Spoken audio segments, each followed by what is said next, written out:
Pemirsa, kembali saya Rini Amraini menghadirkan sekilas infopedia tentang apa saja yang ada di Sulawesi Selatan.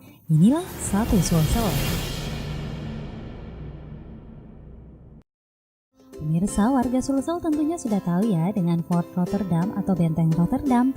Namun bangunan bersejarah ini ternyata menyimpan banyak keistimewaan.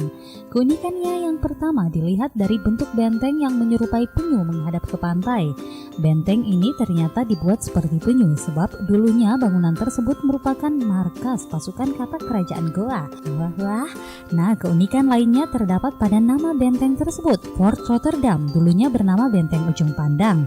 Namun setelah Belanda berhasil menaklukkan tentara kerajaan Goa, akhirnya Benteng Ujung Pandang jatuh ke tangan pasukan Belanda yang saat itu dipimpin Jenderal Cornelius Spelman. Spelman kemudian membangun kembali benteng tersebut dengan arsitektur Belanda. Nama Fort Rotterdam pun sengaja dipilih untuk mengenang kota kelahirannya. Demikian satu Sulsel kali ini, saya Rini Amraini. Tetap saksikan infopedia kami berikutnya dalam satu Sulsel.